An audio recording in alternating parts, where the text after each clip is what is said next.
Every outlaw in the Wild West feared something. Some feared the rope, some feared a posse, some feared being sold out by their own gang, but a few feared something worse, a lawman who would not stop coming. Wyatt Earp became a legend. Pat Garrett killed Billy the Kid. Dallas Stoudenmire turned one street into a graveyard in 5 seconds. 3 marshals in Oklahoma hunted entire gangs into extinction, and one man arrested so many wanted men that outlaws in the territory spoke his name like a warning. But which one of them did outlaws truly fear the most? By the end of this video, you'll have the answer, and it's probably not the name you clicked here expecting. First, understand what a badge was actually worth out there, because the answer is almost nothing.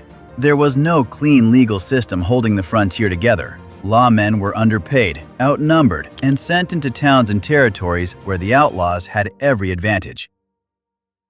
A tin star didn't make a man powerful, it made him a target.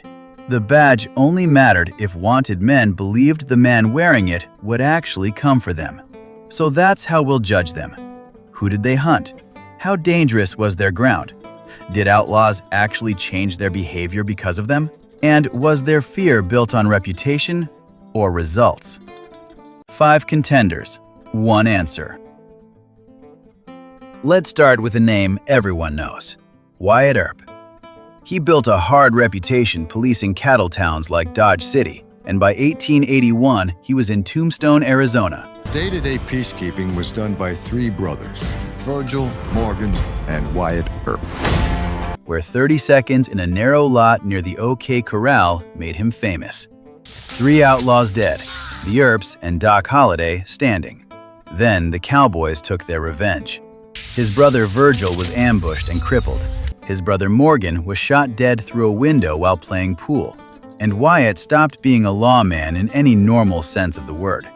Holding a federal badge, he rode out on the vendetta ride and killed the men he believed responsible, one by one, and was never tried for any of it. So outlaws in Arizona had a very good reason to fear Wyatt Earp. But here's the uncomfortable truth about his legend. Most of it was built later, by books and Hollywood, decades after the frontier closed. In his own time, he was one feared man among many. Fame and fear are not the same thing, and the next man proved you didn't need fame at all. You only needed to kill the right outlaw.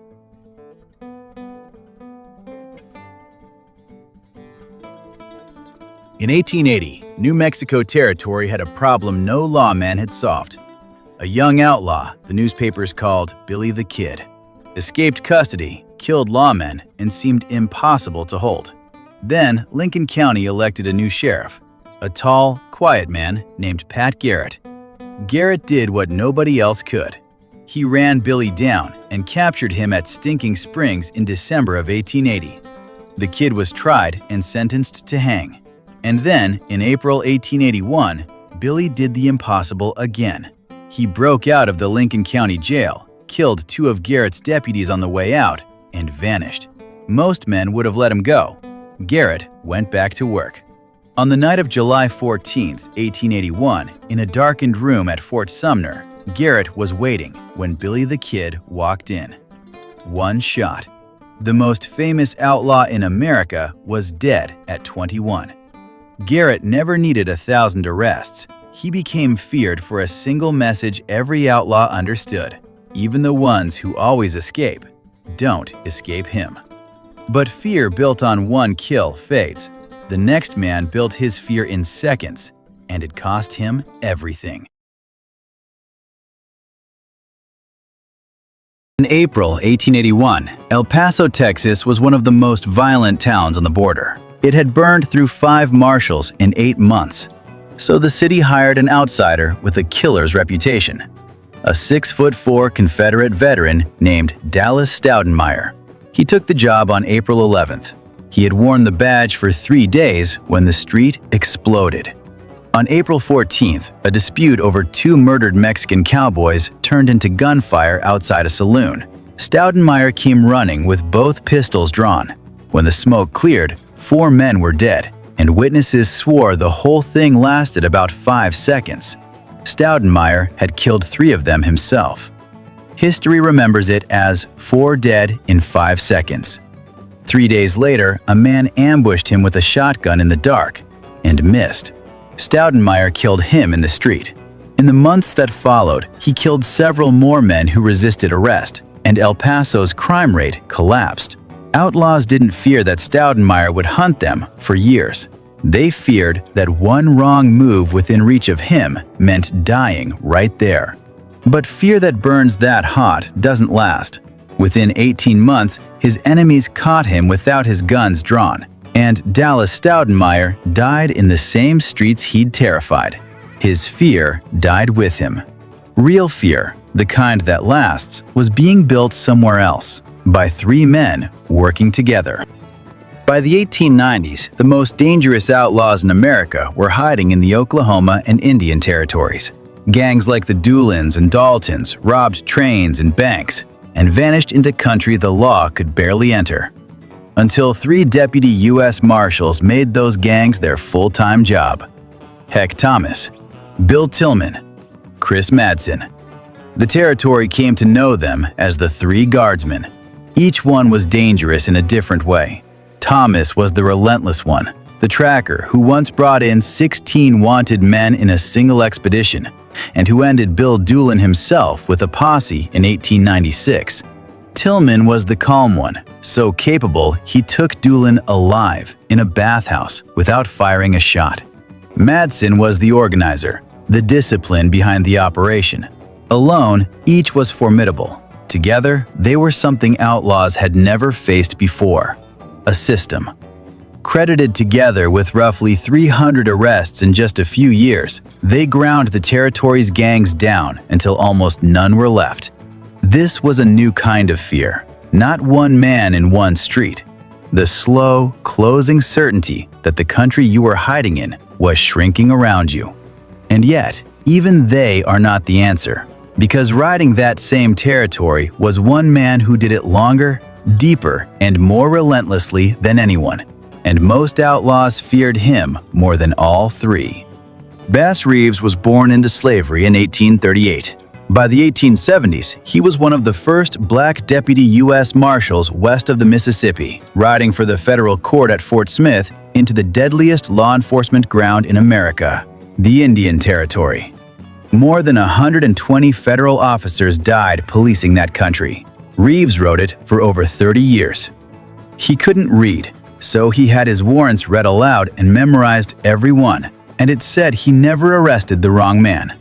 He worked in disguise as a farmer, a drifter, a cowhand, to walk straight into outlaw camps that would have shot a marshal on sight.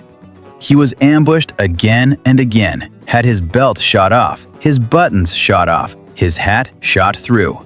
He was reportedly never once wounded, and the results were staggering. Reeves is credited with roughly 3,000 arrests across his career and with killing more than a dozen outlaws who refused to come in. When his own son was wanted for murder, Reeves took the warrant himself and brought him in. That is what wanted men in the territory understood about Bass Reeves. He wasn't a gunfight you might survive or a boomtown you could avoid. He was a certainty. If your name was on a warrant in his saddlebag, he was already coming. This year, next year, however long it took. So let's line them up one last time. Wyatt Earp had the legend, but much of it was written after the fact. Pat Garrett had the most famous kill in the West, one perfect, terrible message.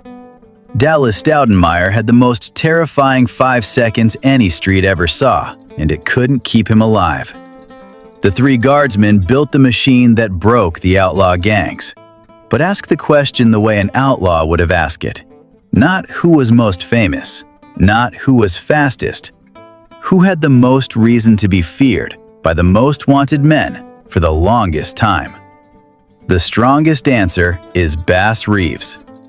3 decades, the deadliest territory in America, thousands of arrests, countless ambushes survived, and a rule that never bent, not even for his own blood. Earp's fear lived in headlines. Stoudenmire's lived in one street. Reeves' fear lived in the mind of every wanted man in the territory, every time hoofbeats came up the trail. The Wild West was full of men who thought they could outrun the law. Most of them were right, for a while, because the most feared lawman was never the loudest, the fastest, or the most famous. He was the one still riding after everyone else turned back, the one who made running feel pointless. The frontier was full of men who believed they'd never be caught. Some were the hunters, some were the hunted, and almost every one of them has a story the history books left behind. So if you want to ride a little deeper into the real Old West, the kind they don't teach you in school, then check out this next video on your screen.